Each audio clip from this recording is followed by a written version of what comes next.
벌써 한 해가 다 끝나고 또 한 해가 시작이 됐습니다.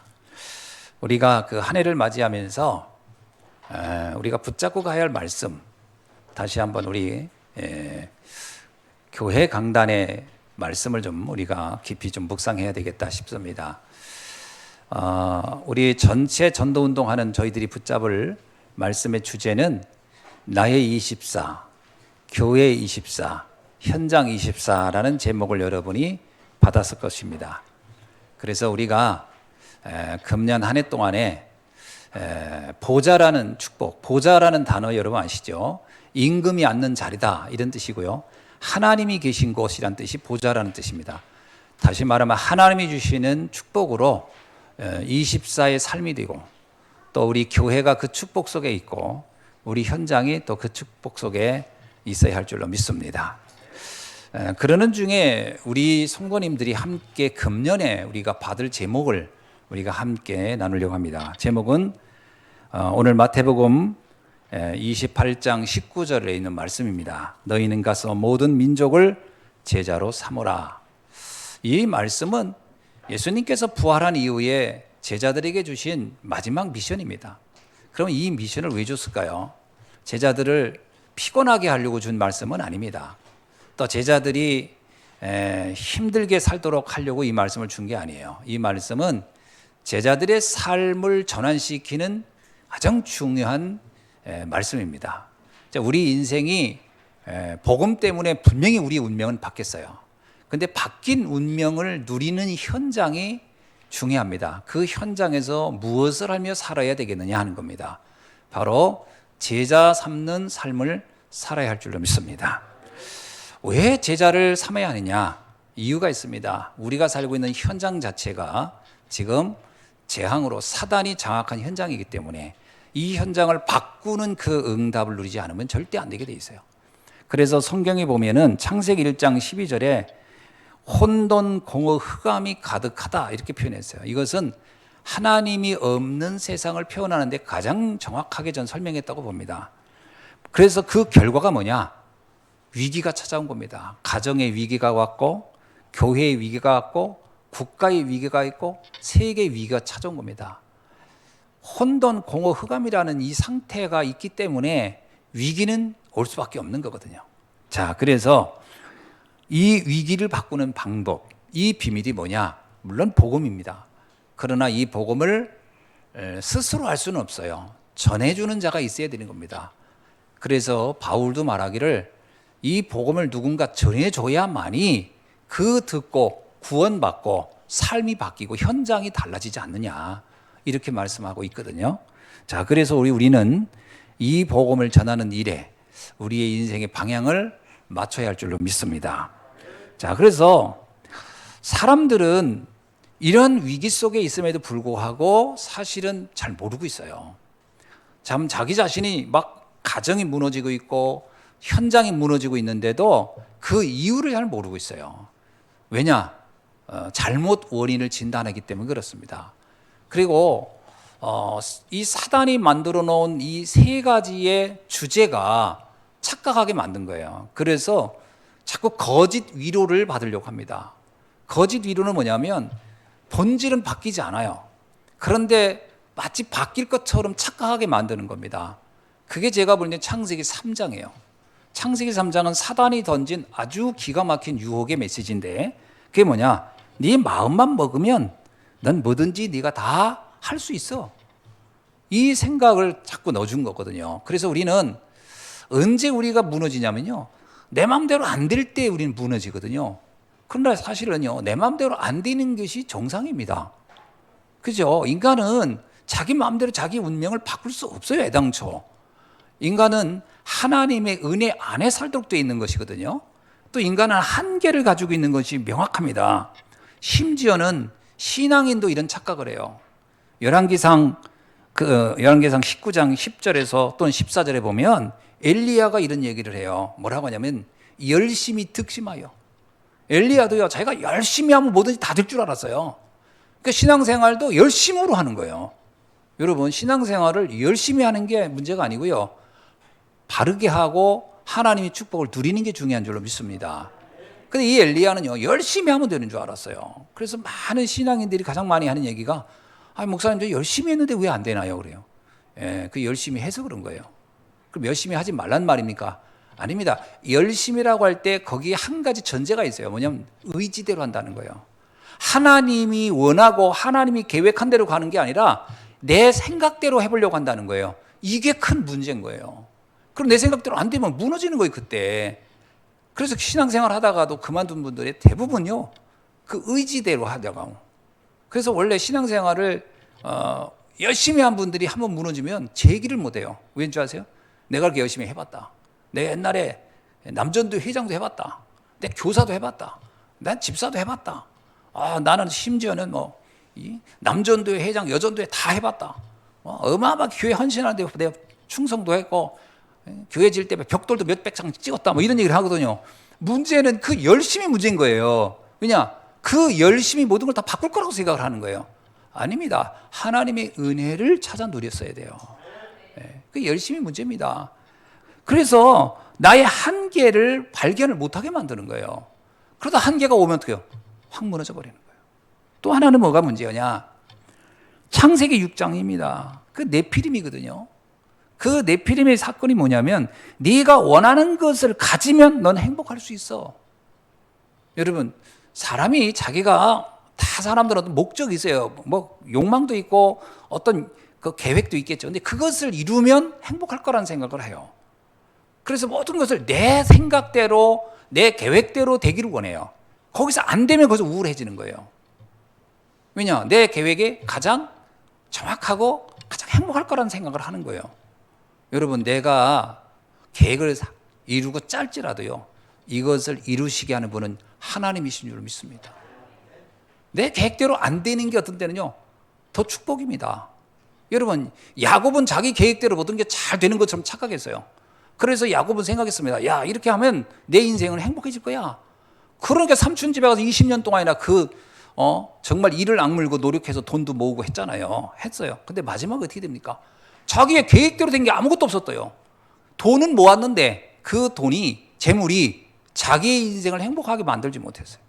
나중에 약곡강에서 그 얘기를 발견한 겁니다. 아, 이게 내가 마치 바람을 잡는 것처럼 헛된 것을 붙잡고 달려왔구나.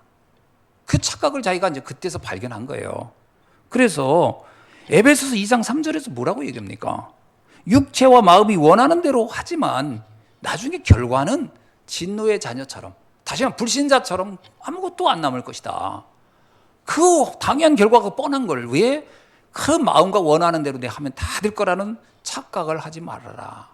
우리가 신앙생활 할 때요, 우리가 어떤 계획을 물론 짭니다. 안 짜란 말은 아니에요. 그러나 그게 절대적이다. 진짜 그거는 네피림의 사상에 걸려든 겁니다. 짤 수는 있지만 내 계획대로 안 될 때 거기에 더 큰 하나님의 축복이 있는 줄로 믿습니다. 바울은요, 전도운동할 때도요, 자기 계획대로 하다가 안 됐어요. 그게 아시아로 가려고 그렇게 준비했는데 안 됩니다. 그러면 거기에서 보통 사람은 고집을 피거든요. 거기서 우울해지거든요. 왜 내 계획대로 안 되냐고. 그래서 끝까지 내 계획대로 해보려고 하거든요. 근데 바울은 그렇게 하지 않았습니다. 아, 다른 계획이 있는가 보다. 하나님이 다른 뜻을 가지고 있는가 보다. 그리고 나서 그는 바로 인생의 방향을 돌립니다. 그 마게도냐로 가서 더 큰 응답을 받게 돼요. 우리는 자칫 잘못하면 내 생각대로 돼야 된다는 착각을 합니다. 내 생각대로 안 되는 게 나중에 보면 더 큰 축복이 기다리고 있는 경우를 발견할 수 있을 줄 믿습니다. 세 번째는 창세기 11장의 바벨탑이에요. 바벨탑이 뭡니까? 성공만 하면 모든 것이 해결될 거라는 착각을 합니다. 그래서 막 성공을 향해 달려요. 성공. 그런데 전도서 2장에서 솔로몬이 뭐라고 합니까? 세상 사람들이 그렇게 원하는 거 내가 다 가져봤다. 나는 거대한 궁궐도 가져봤고, 아름다운 정원도 가져봤고, 수많은 첩도 가져봤고, 수많은 식솔들도 가져봤고, 하고 싶은 거 원하는 건 다 해봤다. 그런데 내 인생에 남는 게 아무것도 없더라. 뭐라고 합니까? 허무하다. 다 이룬 것 같은데 보니까 바람을 잡는 것처럼 아무것도 남는 게 없더라. 이게 솔로몬의 고백이에요. 그러니까 인간이 오해를 합니다. 성공을 하고 뭔가 하면 그게요, 굉장히 모든 문제를 해결해 줄 수 있는 절대 모든 해결책이 될 거라는 생각을 해요. 그렇지 않다라는 겁니다. 이게 사단이 우리에게 던진 유혹이에요. 여기에 수많은 사람들이 걸려 넘어지고 있다는 겁니다. 왜냐? 진짜 답을 몰라서 그래요. 그러니까 창세기 3장, 6장, 11장이요. 답처럼 보이는 거예요. 진짜 답을 모르면 이것이 답인 것처럼 보인다니까요. 최선을 다하라.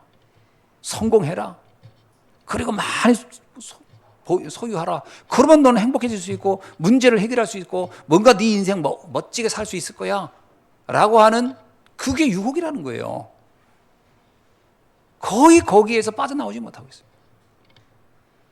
진짜 답을 줄 수 있어야 된다는 거예요. 진짜 답이 뭡니까? 창세기 3장 15절입니다.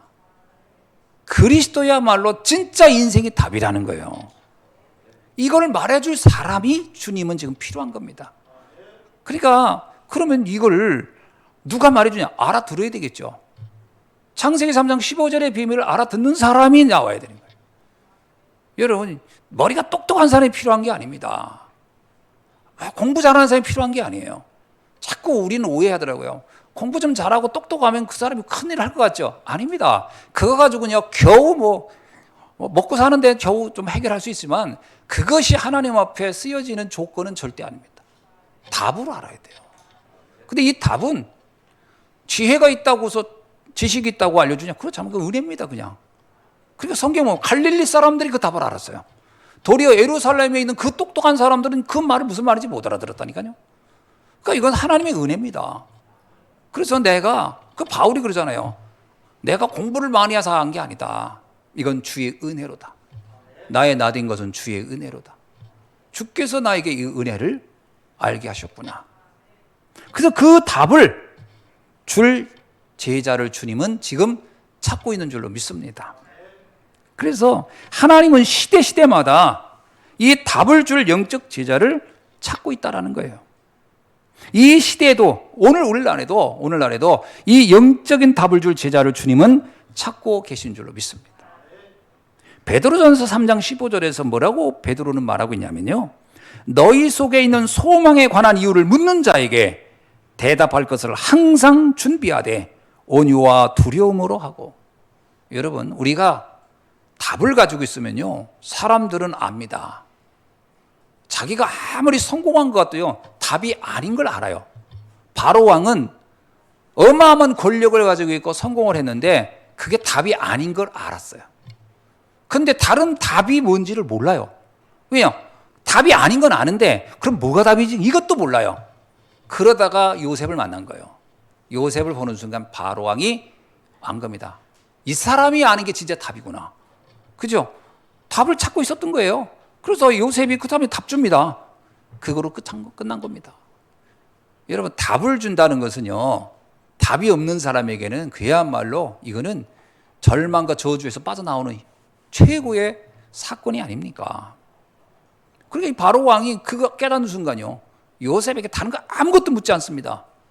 내가 내 옆에서 이 나라를 다스려달라. 그 답 하나 준 것뿐인데 요셉의 인생은 완전히 다 바뀌어버린 거예요. 주님은 이런 제자를 지금 찾고 있는 줄로 믿습니다. 예? 그래서 요한복음 8장 31절에 예수님이 뭐라고 합니까? 예수께서 자기를 믿는 유대인들에게 이르시되 너희가 내 말에 거하면 참으로 내 제자가 되고 그랬어요. 내 말. 예수님의 말씀이 답이라고 믿어진다면 그 사람이 제자예요. 똑똑한 사람이 제자가 아닙니다. 머리가 잘 돌아가는 사람이 제자가 아니라니까요. 우리는 착각합니다. 그리고 열심히 있는 사람이 제자인 줄 알아요. 옛날에 저도 그 열심히 있는 사람이 제자인 줄 알고 착각을 많이 했었어요. 알고 봤더니 그게 영적 문제 때문에 열심히 하더라고. 그러니까 나쁘게 말하면 오지랖이 넓은 거지. 가만히 있지 못하는 거예요.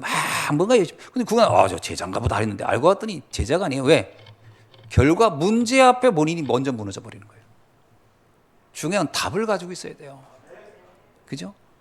그래서 예수님이 말하잖아요. 너희가 내 말에 거하면 참으로 너는 내 제자가 되리라. 예수님의 말씀이 딱 답으로 잡아져야 됩니다. 요한복음 6장 63절에 뭐라고 얘기하죠? 살려는 것은 영이니 육은 무익하니라. 내가 너에게 이런 이 말이 영이요 생명이니라. 아멘. 예수님의 말씀이 곧 생명이고 예수님의 말씀이 곧 답이라는 거예요. 그래서 누가 제자냐? 하나님의 말씀이 믿어지는 사람이요. 하나님의 말씀이 믿어지는 그 사람이 답이에요. 그럼 그 사람은 그거로 말해줄 수 있는 거예요. 어떤 사람을 만나도요, 우리가 알고 있는 지식을 가지고 설명한다? 절대 안 됩니다. 뭐 내가 알고 있는 게 뻔한 거고요. 뭐 우리가 무슨 수학 공식을 좀 더 알았다고 그게 답이 될 것 같습니까? 시험 보는 데는 답이 될 수 있으나 인생 문제는 답이 안 돼요. 인생 문제는 말씀만 답이에요. 이것을 믿어진 사람, 이걸 가진 사람이 제자다. 그렇다면 우리가 먼저 이 말씀을 붙잡는 제자가 되고 제자를 살리는, 제자를 찾는 응답을 누리길 주의 이름으로 축원합니다. 주님의 공생의 3년은요, 이 제자를 찾는 삶에 포커스를 맞추고 있었어요. 그죠? 예수님의 공생의 3년은 철저하게 제자 찾는 일에 집중했어요. 마태복음 4장 19절에도 얘기하잖아요. 나를 따라오너라. 내가 너를 사람 낚는 어부가 되게 하리라. 사람을 낚는다는 얘기는 뭐예요? 사람을 찾아서 살리는 어부가, 영적인 어부로 내가 너를 삼겠다. 제자입니다. 마가복음 3장 13절로 15절에 또 뭐라고 얘기해요? 또 산에 오르사 자기가 원하는 자들을 부르시니 나온지라. 이에 12를 세우셨으니 이는 자기와 함께 있게 하시고 또 보내사 전도도 하며 귀신을 내어 쫓는 권능도 가지게 하려 하심이니라. 예수님께서요, 원하는 자를 불렀는데 그 원하는 자가 제자였어요. 12명이에요. 근데 이 12명을 통해 무슨 일을 한다고 하는 겁니까? 가서 전도도 하는데 그 전도가 그냥 전도가 아닙니다. 귀신을 내어 쫓고 권능도 가지게. 다시 말하면 인생 문제, 영적 문제, 절대로 빠져나올 수 없는 창세기 3장, 6장, 11장에 잡혀있는 사람들에게 인생의 답을 줄 수 있는 제자를 주님은 세우셨다라는 거예요. 귀신에게 잡혔다 이 말을 우리는 이 글자 그대로 적용해가지고 무당이나 무슨 뭐 헛것 보는 사람들만 생각하는데 그렇지 않습니다. 틀린 거짓에 잡힌 영에 그것을 믿고 따라가는 사람이 다 사단에게 잡힌 사람인 거예요. 그렇잖아요. 완전히 오직 내 노력이면 다 돼. 이것도 굉장한 게 흑암에게 잡힌 겁니다. 성공이면 다 돼 하는 거예요. 물질이면 다 돼 이런 사람들, 이게 잡혀 있는 거 아니겠어요? 이들에게 말씀으로 답을 줘야 돼요. 그래서 거기서 해방시켜야 돼요. 아멘? 해방돼야 됩니다.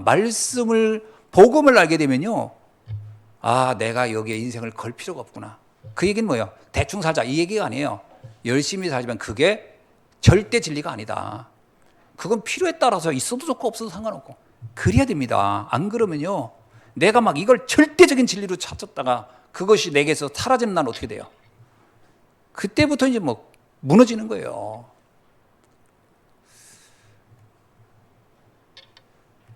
전에 그 얘기 여러분 듣지 않았습니까? 오바마 대통령에게 어떤 사람이 당신의 행복이 뭡니까? 라고 물었더니 내 자녀들과 내 아내와 이게 내 행복의 그 베이스다 이런 얘기를 했다고 하잖아요.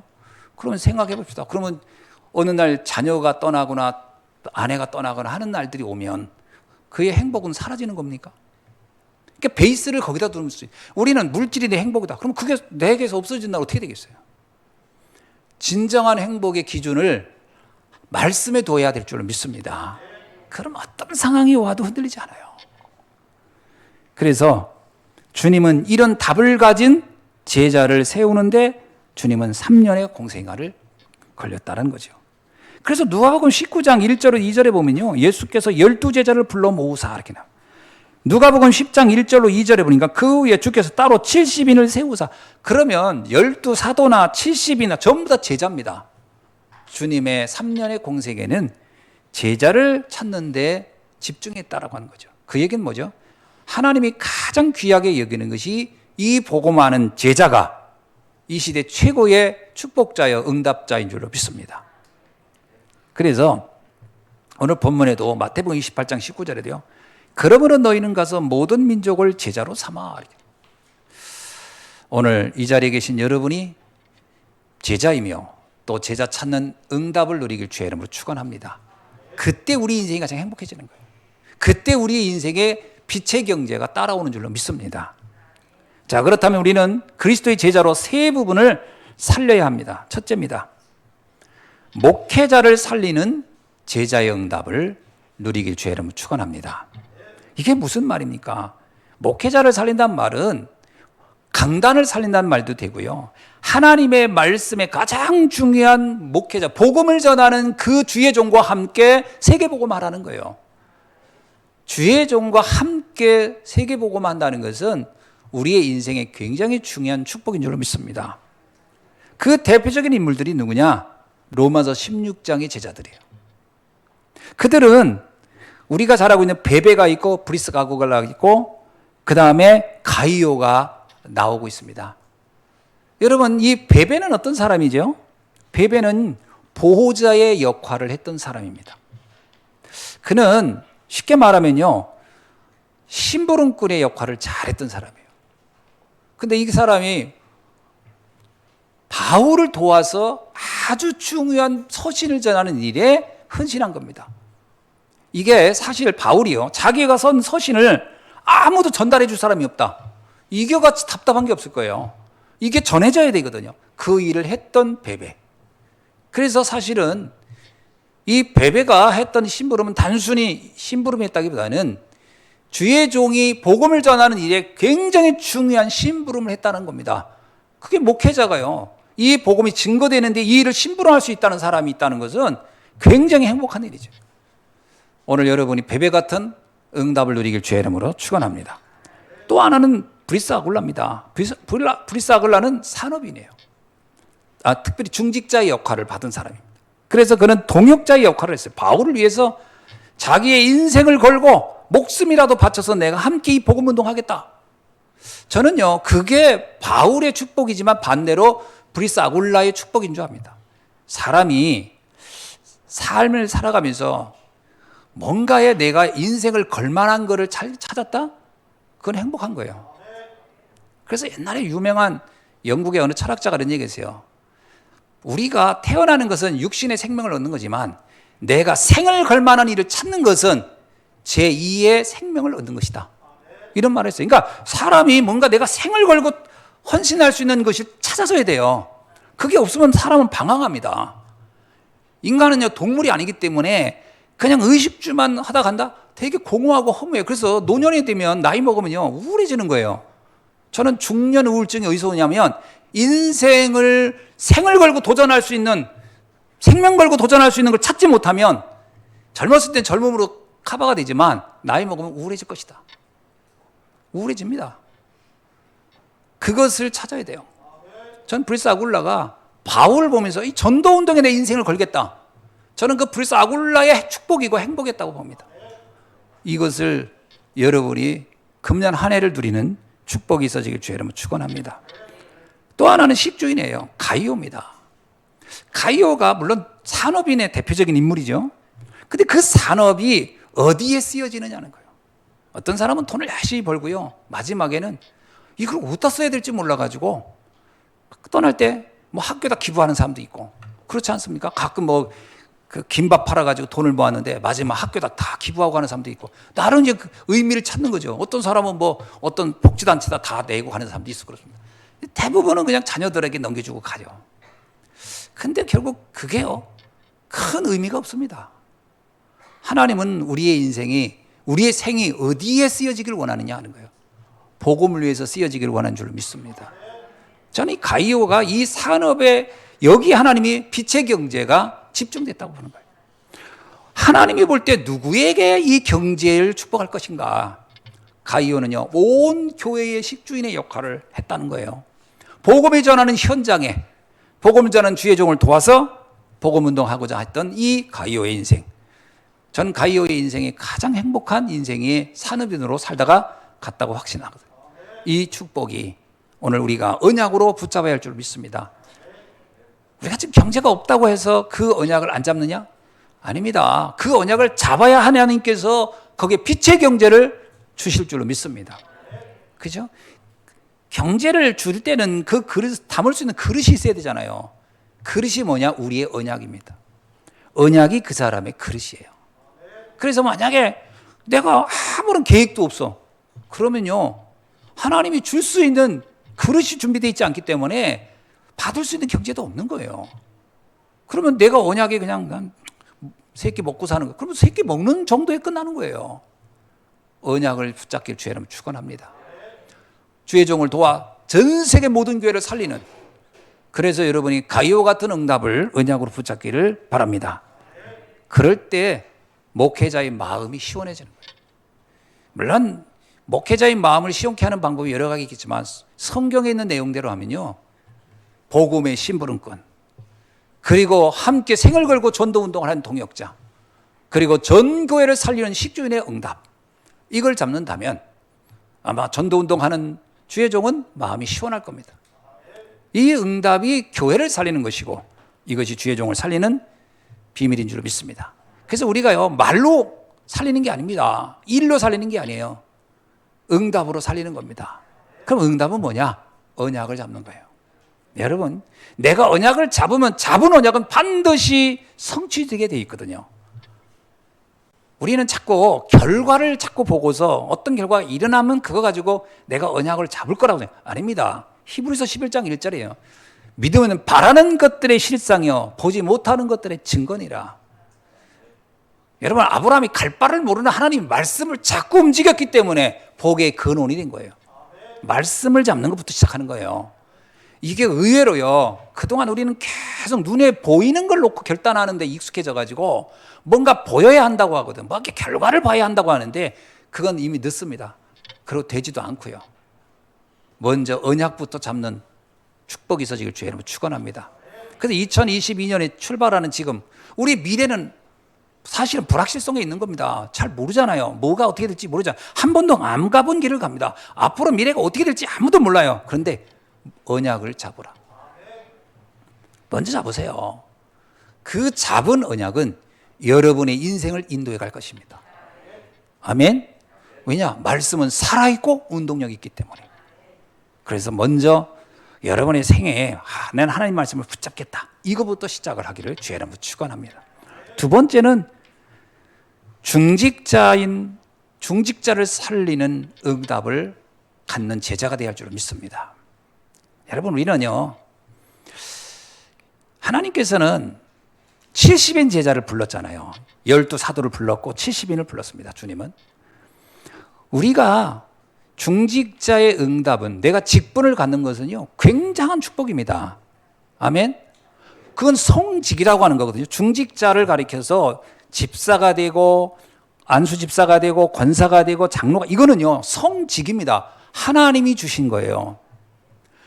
하나님이 주신 건데 내가 인간적으로 너무 생각하는 거예요. 난 이 직분 감당할 능력이 있다 없다. 그 기준이 뭐냐면 내 의지예요. 내 수준이고 내 배경 가지고 자꾸 생각하거든요. 그게 인본주의입니다. 직분은 내 생각으로 하는 게 아니에요. 언약을 잡으면 주님이 그 직분의 의미를 가지고 있으면 하나님이 부어주는 줄 믿습니다. 그래서 직분을 내 실력으로 하려고 하면요, 눌립니다. 눌려요, 그거. 그리고 남이 하니까 나도 한다. 그거 같이 힘든 일이 없습니다. 그렇게 되면 시험 드는 거예요. 직분 가지고 시험 드는 사람 진짜 많이 봤어요. 옛날에 저도 직분 때문에 시험 들었다니까요. 이 목사 이거 벗어날 수도 없고, 이건 나의 족쇄다. 내가 미쳤지. 왜 어떻게 하다 내가 목사가 됐지? 차라리 전도사 때쯤에도 그만둘 걸. 뭐 이런 생각을 할 때도 있었다니까요. 이게 뭐냐면 이게 성직이라는 생각을 못한 거예요. 성직은 하나님이 내게 주신 거예요. 그럼 하나님이 바보입니까? 하나님은 나를 축복하려고 그 축복의 잔을 내게 주신 거예요. 그러면 어떻게 해야 이걸 살릴 수 있느냐? 현장입니다. 아무도 세상 사람은 답을 몰라요. 그죠? 피조물은 지금요 방황하고 있습니다. 그들에게 답을 줄 수 있는 사람이 됐다고 하는 것은 어마어마한 거예요. 그러면 나는 특별한 하나님의 특혜를 받은 거거든요. 이 직분을 가지고 살리는 겁니다. 그래서 현장을 보라. 현장을 보면 사람들은 다 지금 방황하고 있고 병들어 있다. 그걸 생각을 못하니까 그 교회 안만 쳐다보고 있으면요, 내 직분이 의미가 없는 거예요. 아휴, 뭐 이거 내가 헌금을 제대로 할 수 있나? 이런 생각만 해요. 주님이 우리 보고 좀 헌금 많이 하라고 얘기하고 있습니까? 아닙니다. 그건 응답 받으면 돼요. 하나님이 경제문을 열어주면 받은 거 가지고 헌금하면 되는 겁니다. 문제는 뭐냐면 내가 생각에 언약을 어디다 두고 있느냐라는 거예요. 현장에 두기를 주의하면 축원합니다. 그리고 현장을 두라 했더니 목사님 저 주변에는 복음 전할 사람이 없어요. 다 뭐 그냥 아는 사람들인데 제가 얘기했더니 다 싫다고 하네요. 이런 분도 있을 수 있어요. 착각입니다. 현장을 먼저 가지세요. 마음으로. 여러분 천안만 해도요 인구가 어마어마합니다. 이 중에 복음 들을 사람이 100명이 안 되겠습니까? 주여 내가 이 현장에 복음 들을 자를 날 만나게 해 주옵소서. 그럼 하나님이 어떤 길을 여시든지 만남을 허락해 주실 겁니다. 우리의 축복은 만남에서 다 되는 거예요. 여러분 이 인생은 누구를 만나느냐와 관련되어 있는 겁니다. 그죠? 여러분 사기꾼 만나면 인생 계속 사기당하는 거예요. 그러나 제자를 만나보세요. 내 인생은 계속 축복의 길로 가는 거예요. 누구를 만나느냐. 아니 솔직히 사업하는 사람들 거래처 하나 잘 만나면 되는 거예요. 만남이 결국은. 그러면 하나님이 우리가 현장에서 제자를 만나게 없어서 현장에 놓고 여러분이 딱 언약을 붙잡기를 여러분 축원합니다. 그러면 자연히요 강단이 살아나고 예배가 소중하게 여겨지고 말씀이 내게 답이 되는 거예요. 왜냐? 현장을 마음을 담은 사람은 답은 복음밖에 없고 강단에서 하나님 말씀을 주잖아요. 그러면 말씀이 다 달리 들립니다. 제가 어떤 분이 저한테 그러더라고요. 아유 목사님이나 말씀 붙잡고 이렇게 하는 게 목사님 직업상 그게 복이지. 우리는요 바빠요. 현장에서 막 돈 벌기도 바쁘고 사람 만나서.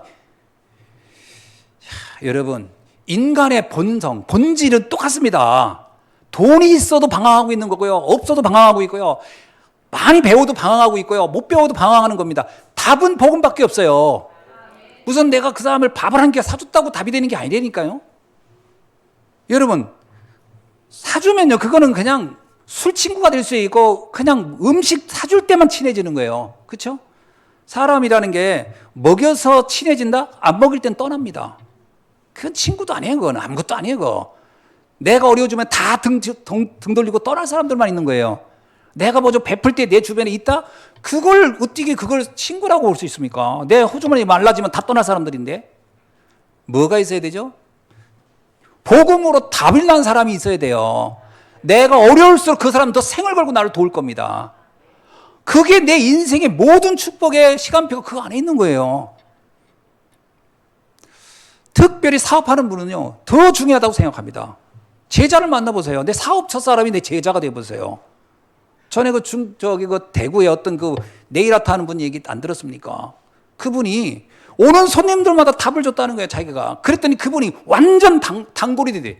다른 데 절대 안 갔네요. 왜? 여기 오면 말씀 듣고 행복하니까. 나중에 그분이 자기 전부 다 직영이 돼가지고 그 사람들이 전부 다 그 사업을 넓혀주는 사람이 있다고 그러잖아요. 제자를 찾으라. 그러면 내 사업을 벌리기 위해서 사업을 성공시키기 위해서 제자 찾아. 그런 동기가 또 어디 있습니까? 그러면 그거야말로 하나님이 알아요. 현장에 방황하는 데게 답을 주겠다. 그게 중직자가 사는 길입니다. 아멘. 복음을 알았다고 하는 것은요 어마어마한 무기를 가진 거예요. 세상 그 누구도 모르는 하나님이 비밀 병기를 내가 맡겨준 거란 말이에요. 그거를 내가 현장에 답 주겠다는 건데 이거보다 멋진 인생이 어디 있어요. 여러분 잘 보세요. 여러분이 자꾸 놓쳐서 그렇지 잘 보면 내가 만나고 있는 사람 중에 진짜 답을 갈구하는 사람이 있습니다. 그죠? 물론 전한다고 다 받아들이냐? 그런 경우는 내가 볼 데가 없어요. 제가 보니까 11조 원리가 다 통해요. 10명 전하면 그 중에 하나, 100명 전하면 그 중에 몇 명 이렇게 돼요. 제자는 그렇게 숨겨져요. 그래야 소중한 거예요. 다이아몬드가 길에 그냥 돌처럼 널려있으면 그 다이아몬드는 가치도 없는 거예요. 소중하기 때문에 없으니까 그거 하나 잘 견디면 그 가치가 있는 거예요. 제자는 그런 겁니다. 현장에 제자를 놓고 언약을 잡기를 주의 이름으로 축원합니다. 세 번째는 렘넌트 살리는 제자입니다. 우리는 미래를 살려야 됩니다. 여러분, 그래서 우리 렘넌트들에게는요, 언약 전달하는 것이 답니다. 렘넌트가요, 미래가 무궁무진하게 보이지만 언약이 없는 미래는요, 우리의 인생의 고난을 반복하게 살다 가는 거예요. 전 그게 크게 다르지 않다고 봅니다. 몸만 젊었지 삶은 우리가 겪었던 고통을 고스란히 또 겪고 가는 것에 불과한 거예요. 답 없으면 그렇습니다. 답 없으면요, 우리가 겪었던 거 똑같이 겪어요. 똑같이 공부하다가 똑같이 직장 가다가 똑같이 누구 만나고 똑같이 싸우고 똑같이 갈등하고 똑같이 경제 문제 시달리고 똑같이 건강 문제 올 때 해주고 또 자녀 놓고 자녀 때문에 고민하고 또 그러다 또 병 때문에 시달리고 그러다 안 다니면 늙어서 죽을. 그거는요, 인류 역사상 늘 똑같았던 본질적인 삶이에요. 우리가 좀 먼저 시작한 것 뿐이고 걔들은 이제 시작할 거예요. 그 차이예요. 아무 차이 없습니다. 그 젊다고 해서 그 인생을 빠져나갈 것 같습니까? 똑같아요. 부모가 겪었던 고난 나도 겪고 있고 내 후대도 똑같이 겪을 거예요. 좀 늦게 시작할 뿐이에요. 뻔한 겁니다. 쳐다보면 쟤들 또 이렇게 살다가 이렇게 시달리다 가겠구나. 뻔한 겁니다. 그러면 이 수레바퀴를 바꿔줘야 돼요. 복음으로 시작해야 돼요. 그래서 이 고난을 대물림시키지 말라라는 거예요. 여러분, 우리는 이럽니다. 우리의 부모 세대는 늘 자녀에게 너는 고생하지 말라는 얘기 했을 거예요. 너는 고통하지 마. 어느 부모나 그랬어요. 그러면 그 자녀가 고통 안 당했습니까? 다 당했어요. 그렇게 안 당했으면 좋겠다고 하는 건 그 생각뿐이지 그 고통이 끝나지 않는다니까요. 이 고난의 술래바퀴는 행복하게 살았으면 좋겠다는 그 의지로 행복해지는 게 아니라니까요. 답이 들어가야 돼요. 자신이 나는 이렇게 살지 않겠다고 하는 언약의 답이 딱 나와야 거기서 빠져나오는 거예요. 아이들 만나보세요. 참마다 저는 행복하게 살 겁니다. 저는 앞으로 이렇게 멋지게 우리는 안 그랬습니까? 여러분 그 생각 안 했나요? 다 했잖아요. 그렇게 됐던가요? 안 됐잖아요. 그 아이들은 걔들은 되나요? 걔도 똑같이 안 될 거예요. 새해 첫날부터 내가 근데 본질은 정확히 봐야 돼요. 무조건 아이고 복 받아라. 새해 복 많이 받으라고 1000번만 번한다고 걔 새해 복 받습니까? 우리는 그 얼마나 많은 복 받았어요 지금까지 그 얘기를. 복이 오든가요? 안 옵니다. 언약이 각인돼야 돼요. 여러분 자녀를 진짜 사랑합니까? 그러면 재앙의 굴레를 끊어주세요. 그렇지 않고 그냥 막연하게 쟤들이 행복했으면 좋겠다, 잘 됐으면 좋겠다, 쉽게 어른들 흔히 말하는 덕담회나 해주는 거로 그 아이의 미래가 행복할 거라고 생각합니까? 세상에 가장 어리석은 사람이에요. 그렇게 행복 안 옵니다. 우리도 알잖아요. 우리도 경험했잖아요. 우리 부모 세대가 우리한테 그렇게 얘기했잖아요. 하도 없이. 언약을 시켜주세요. 이게 렘넌트를 살리는 겁니다. 자녀들에게요, 어떤 어려움이 와도 복음으로 답을 내라고 알려줘야 돼요. 문제 올 겁니다. 갈등 올 거예요. 위기 옵니다. 안 올 수 있겠어요? 오지요. 반드시 옵니다. 어쩌면 우리보다 더 강한 위기가 올 수도 있고 우리보다 더 큰 문제가 올 수도 있고 우리보다 더 큰 갈등이 올 수 있어요. 그때 답을 찾게 해주셔야 돼요. 그때 갱신할 수 있도록 도와주셔야 되고 그때 그걸 기회로 만들 수 있도록 답을 주셔야 됩니다. 그래야 그 미래가 기대되는 겁니다. 그래서 우리 렘넌트들이 이래야 됩니다. 문제가 왔을 때 여러분이 야 이거 걱정되지 않으면 애들이 나서서 아닙니다. 하나님이 계획 있는 사건이기 때문에 전 문제 안 됩니다. 전 말씀의 답을 다 찾고 있습니다. 이 정도 되면 그 아이의 미래는요 진짜 기대되는 겁니다. 그러나 내가 걱정돼가지고 야 걱정 어떡하면 그러게 말이야 엄마 왜 그거 이제 알았어 그러면서 같이 걱정하고 있다. 희망 없습니다. 똑같은 문제로 들어가는 겁니다. 한 발짝도 다르지 않아요. 답을 줘야 돼요. 그래서 렘넌트들에게 언약을 각인시켜줘라. 이게 마지막 기회일 겁니다. 저는 사실을 제 인생을 놓고 보면요 너무 후회돼요. 이걸 너무 늦게 알은 거예요. 제가 이걸 30대 후반에 알았어요. 그러니까 그 이전의 인생이 너무 비참한 거예요. 왜? 저도 인생이 행복할 줄 알았어요. 제가 이렇게 막 계획 세우고 그렇게 하면 행복은 완행열차 타고 오고요. 불행은 세모를 타고 오더라고. 급행열차 타고 해, 불행은. 불행은 내 앞에 와서 기다리고 있어. 행복은 저 멀리 산 넘어 있고 안 옵니다. 이것을 바꿀 수 있는 건 복음밖에 없어요. 후대들에게 이걸 각인시켜줘야 돼. 이게 우리가 금년에 해야 될 사명입니다. 말씀을 맺습니다. 새해를 출발하는데 제가 너무 여러분에게 좀 강하게 말씀한 것 같아서 좀 마음이 좀 그렇습니다만 답은 답인 겁니다. 그리고 이게 사실 정확히 잡아야 행복해요. 자, 그렇다면 하나님이 이렇게 얘기합니다. 이사야 60장 22절에 그 작은 자가 1000명을 이룰 것이고 그 약한 자가 강국을 이룰 것이라. 때가 되면 나 여호와가 속히 이루리라. 언약 잡은 한 사람만 있어도 그 가문과 시대와 현장은 바뀌어집니다. 바로 그 한 사람이 여러분입니다. 여러분이 시작하면 돼요. 그죠? 내가 그 언약 잡고 있으면 됩니다. 금년 한 해 여러분이 희망입니다. 아멘. 여러분이 출발점입니다. 여러분이 전무후무한 응답을 이루어갈 것입니다. 두 번째는요, 한 팀만 있으면 한 지역을 살릴 것입니다. 바울의 팀을 한번 보세요. 이 언약을 잡은 한 팀이 나오면 끝나는 겁니다. 그래서 사도행전 16장 10절, 13절, 16절에 보면 우리가의 팀이 나와요. 어떤 때는 실라와 어떤 때는 디모데와 어떤 때는 마가와 우리가의 팀입니다. 그 팀 하나가 한 도시를, 한 대륙을 다 바꿔버려요. 오늘 우리 예수한교회가 한 팀, 우리가의 팀이 될 줄로 믿습니다. 저는 오늘 아침에 우리 구역장 분들 이렇게 만나면서 너무 기뻤어요, 사실은. 딱 보니까, 우리가의 팀이 만들어지고 있구나. 그런 행복한 시간이었습니다. 근데 오늘 주일 예배 때 이렇게 뵈니까 여러분을 더 기뻐요. 여러분은 이미 시대를 바꿀 한 팀을 이룰 주역이 된 줄로 믿습니다. 가정도요, 그냥 부부가 그냥 부부로 있지 말고요, 팀으로 만나세요. 팀이 되시기 바랍니다. 오늘부터. 현장 놓고 우리 같이 기도하자. 우리 가문 놓고 함께 기도하자. 그럼 팀이 되는 겁니다. 팀의 응답을 받기를 주의 이름으로 축원합니다.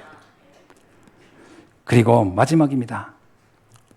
한 집만 있으면 시대를 살리는 응답을 받습니다. 여러분, 마가의 집이 하나 있음으로요, 초대교회를 이뤄냅니다. 고린도전서 16장 19절, 브리스가 아굴라의 그 집이 고린도를 바꿔냅니다. 골로새서 1장 16절, 룸바야와 그의 여자의 집이 한 도시를 바꿔냅니다. 한 가정이 언약의 가정이 된다면, 미션홈이 될 수 있다면 시대를 바꾸는 일이 이루어갈 줄로 믿습니다. 우리 계신 우리 예수한교회 성도님들이야말로 금년 한 해가 바로 이 응답을 이룰 최고의 날이 시작된 줄로 믿습니다.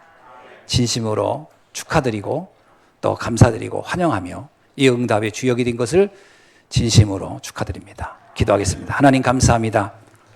너희는 가서 모든 민족을 제자로 삼으라고 주신 이 말씀을 오늘 다시 한번 언약으로 굳게 붙잡고 목회자를 살리고 중직자를 살리고 렘넌트를 살리는 그 한 사람의 주역이 되게 하옵소서. 예수 그리스도의 이름으로 기도하옵나이다. 아멘.